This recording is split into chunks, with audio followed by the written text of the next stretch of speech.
Un cordial saludo a todos los miembros del Honorable Tribunal. Mi nombre es Diego Fernando Matallana Zapata, soy estudiante del quinto curso experto en atención automatizado grave. Estamos aquí para presentar nuestro trabajo fin de experto.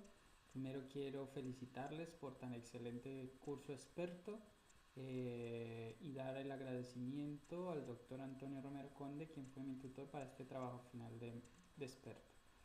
El día de hoy vamos a presentar el protocolo del código trauma del Hospital Infanta Elena, que es el hospital donde trabajo, hablando con el doctor Conde, que fue mi tutor. Hemos decidido que la realización de este protocolo pues era beneficioso tanto como trabajo de fin de experto como para aportar este trabajo a nuestro hospital.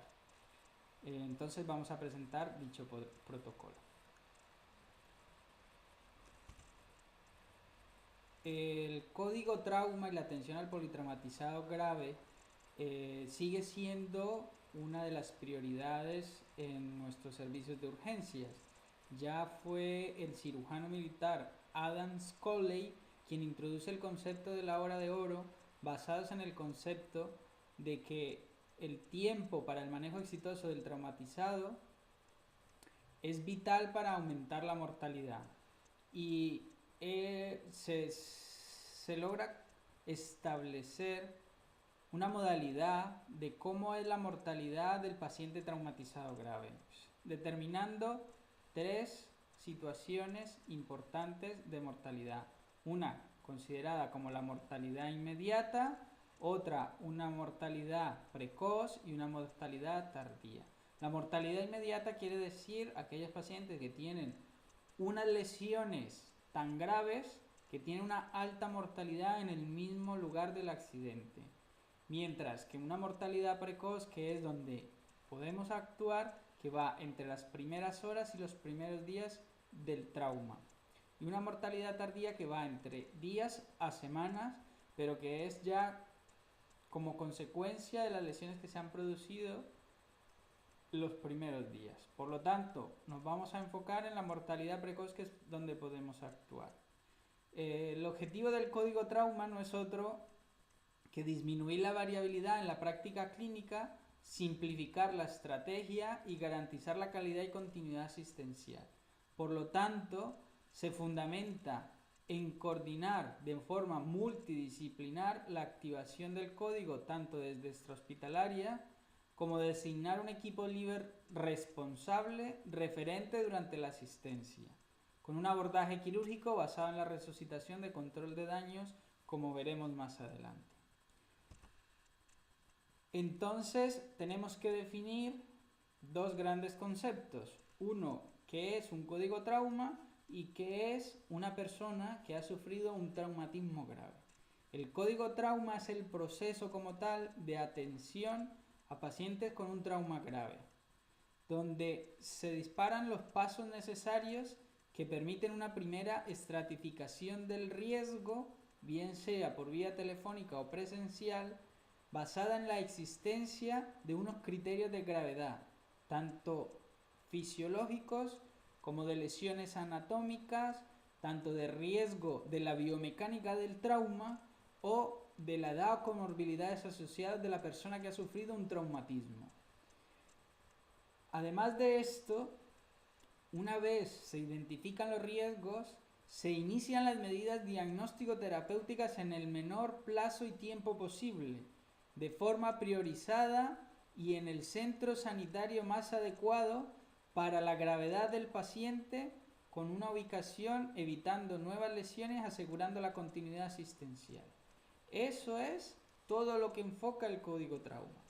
Luego tenemos la definición de lo que es un traumatismo grave, que no es otra cosa que el consenso por el Comité de Trauma del Colegio Americano de Cirujanos, y se presenta en 4 grandes apartados. El primero de ellos se refiere a la gravedad del paciente y considera para ello una puntuación en el índice de trauma revisado menor de 12 puntos.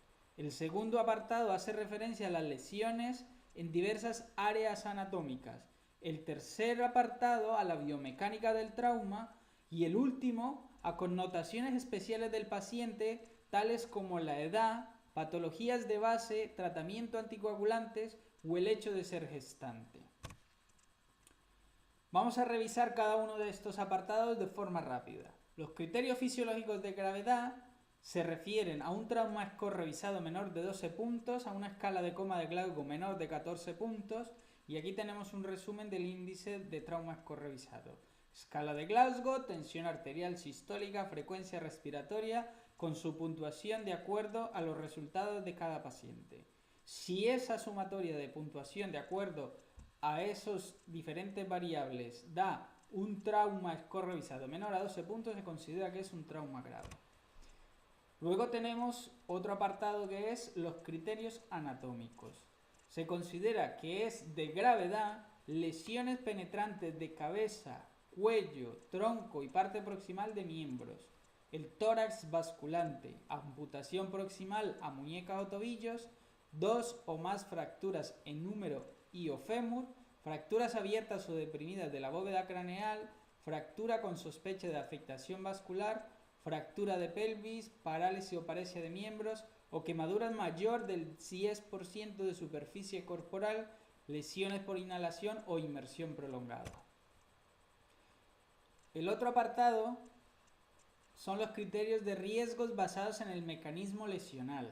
Por lo tanto, consideramos que puede tener un traumatismo grave si se presenta alguno de los siguientes apartados: precipitación de más de 3 metros de altura, o un accidente en automóvil cuando se encuentre algún fallecido dentro de la cabina, cuando haya salido despedido del vehículo, si se tarda más de 20 minutos en la extricación, accidentes a más de 45 km por hora, deformación del vehículo de más de 50 centímetros en impactos frontales, hundimientos de más de 30 centímetros en impactos laterales, accidentes con vuelco o atropellos de peatón o ciclista con lanzamiento o derribo. Si son accidentes de motocicleta, velocidades mayores de 32 km por hora, si sale despedido, y también los expuestos a exposiciones de onda expansiva.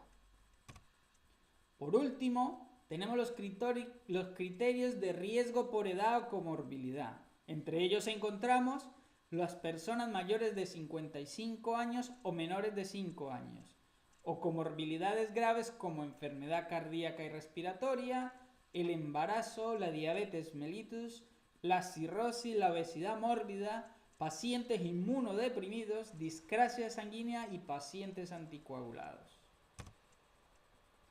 El otro concepto importante a tener en cuenta en la atención al código trauma es el sitio adecuado de atención para lesiones potencialmente graves que tiene aquella persona politraumatizada. Por lo tanto, existe el concepto de hospital útil, que no es otra cosa que aquel cuyas características son las más idóneas para atender a cada paciente que presenta un traumatismo en función de la gravedad y la urgencia que requieran sus lesiones. Y tenemos 3 categorías: el hospital de tercer nivel, que cuenta en presencia física de cuidados críticos y urgencias, anestesiología, cirugía general, cirugía ortopédica y traumatología, y disponibilidad de TAC computarizado 24 horas. El hospital 2, además de lo anterior, dispondrá de un neurocirujano al menos con localización y presencia física de 30 minutos.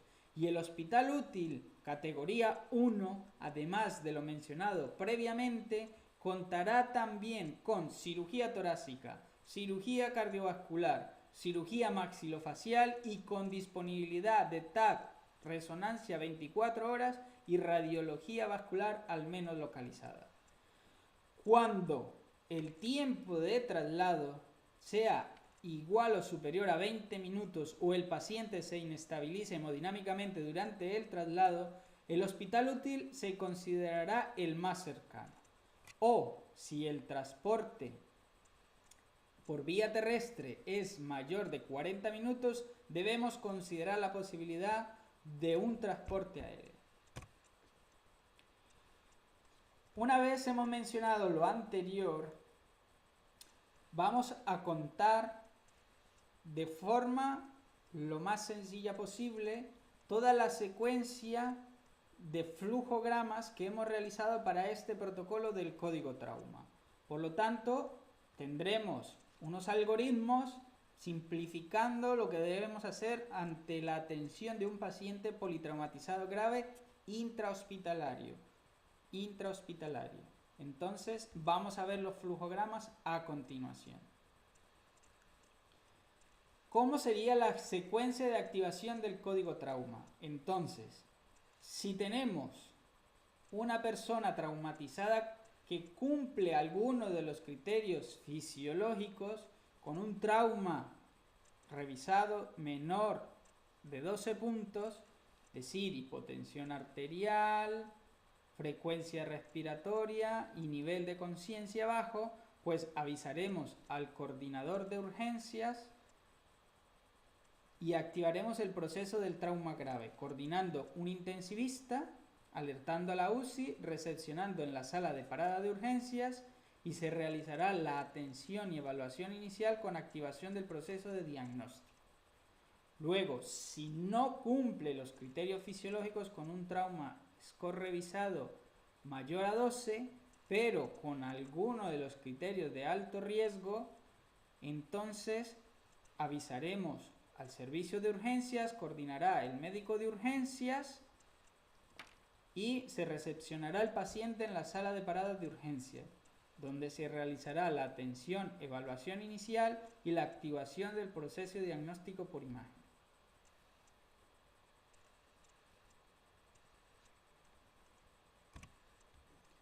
Tenemos la evaluación primaria, el tan conocido ABCD del paciente en la atención de urgencias. Tenemos una evaluación secundaria que no es otra cosa que una atención amplia del paciente con una exploración de la cabeza a los pies del enfermo para tratar de identificar lesiones que han podido pasar desapercibidas en la atención inicial.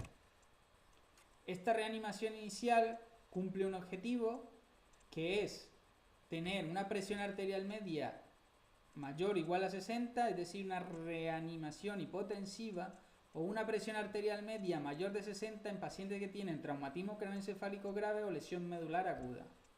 ¿Cómo debe ser esa reanimación inicial? Pues infundir fluidos entre 1 a 2 litros de suero fisiológico o suero de Ringer, o en los pacientes con traumatismo craneoencefálico usar suero fisiológico o suero hipertónico. Vigilar signos de fallo cardíaco en ancianos o cardiópatas y considerar una presión arterial media mayor de 60 en pacientes hipertensos. Considerar en toda esta resucitación hemoderivados, evitar hipotermia y acidosis, control quirúrgico precoz, transfusión según el protocolo, ácido tranexámico y valorar otros estados de shock para el uso de vasopresores o incluso de inotrópicos. Una vez hemos hecho esta reanimación, pues debemos tener 3 episodios: respuesta rápida, normalización y signos de alerta. Minimizamos la infusión de líquidos, de cristaloides y hemoderivados e informamos a un bloque quirúrgico. Una respuesta transitoria, pues por aparición de nuevo de hipotensión y taquicardia, debemos continuar con hemoterapia urgente, vasoactivos y avisar a cirugía.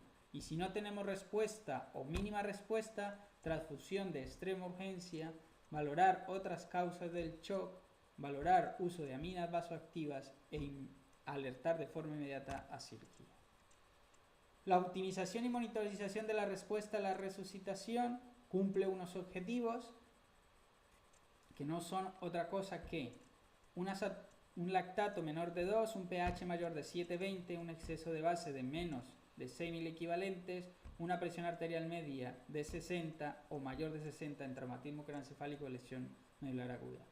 Y luego una normalización para evitar discrasia sanguínea y corregir la coagulopatía, que es la normocalcemia, normocapnia, evitar la hipotermia, unos valores de hemoglobina entre 7 y 9 mayor de 10 en traumatismo craneoencefálico, fibrinógeno mayor de 150, tiempo de coagulación menor de 1,5 veces el control y plaquetas mayor de 50.000 o 100.000 en traumatismo craneoencefálico. Un algoritmo de manejo para la secuencia de intubación rápida en caso de ser necesaria, que se basa en 3 grandes bloques: una preoxigenación, sedación relajante muscular y laringoscopia. Una vía aérea quirúrgica en caso de ser necesaria, como son en el caso de edema de glotis, fractura de laringe, hemorragia orofaringea grave o imposibilidad de intubación orotraqueal. El estudio radiológico del paciente politraumatizado, una vez se ha activado el código trauma, se recibe el enfermo en sala de críticos, se realiza una radiografía de tórax y pelvis portátil y tenemos 2 grandes condiciones: paciente estable o paciente inestable. Paciente inestable, después de haber hecho la radiografía de tórax y pelvis, un ecofaz, si es positiva, transfusión masiva y cirugía, y si es negativa buscaremos otras causas de shock, reevaluaremos la posibilidad de repetir el eco o, si la condición hemodinámica la permite, realizar un body tag. Y si el paciente está estable, lo llevaremos a body tag. Clasificación del shock hemorrágico según el Colegio Americano de Cirujanos en 4 categorías de acuerdo a unas condiciones fisiológicas, donde se establece aproximadamente cuánto es el porcentaje de pérdidas de sangre y de esta forma realizar su manejo. Tenemos unos criterios para activar el protocolo de transfusión masiva. Tendremos también cómo debe hacerse, etiquetarse, el uso de ácido tranexámico, corrección de factores de la coagulación y cómo debe ser la transfusión. Continuamos adelante. Luego tenemos otro concepto importante dentro del manejo del protocolo del código trauma, que no es otra cosa que aquellos pacientes candidatos a cirugía de control de daños. Control de daños es una estrategia clínica en el contexto de una grave inestabilidad fisiológica, donde se aborda una situación quirúrgica completa por etapas, pretendiendo en primera intervención salvar la vida del paciente aún sin solucionar el total de las lesiones, con unos criterios que están establecidos. Un manejo y unas recomendaciones para la parada cardiorrespiratoria en el paciente politraumatizado, diagnosticando las causas reversibles de parada, sospechando inicialmente las 4H y las 4Ts, y luego hemos presentado unos algoritmos de manejo en cada situación que se pueden presentar: manejo del traumatismo craneoencefálico leve, manejo del traumatismo craneoencefálico moderado y grave, trauma cerrado de tórax, traumatismo torácico abierto, trauma cerrado de abdomen, trauma abdominal penetrante, manejo del trauma de pelvis y condiciones de traslado a los hospitales de referencia. Las escalas de gravedad que todos conocemos, la escala de coma de Glasgow, el Severity Injury Abbreviator ICE y el Injury Severity Score ISS. Muchísimas gracias. Ha sido muy poco tiempo para presentar todo un protocolo y un resumen generalizado. Espero que en el poco tiempo que hemos tenido haya sido comprensible. Estos son los flujogramas de manejo y de nuevo dar las gracias por tan excelente experto. De nuevo dar las gracias por tan excelente experto. Espero que en este corto tiempo algo se haya entendido de la exposición de todo este protocolo. Como comprenderán, en tan poco tiempo es difícil abarcar todos los tipos de traumatismo y su manejo, pero por lo menos que conocieran todos los flujogramas que hemos presentado para el protocolo del código trauma. Muchísimas gracias a todos.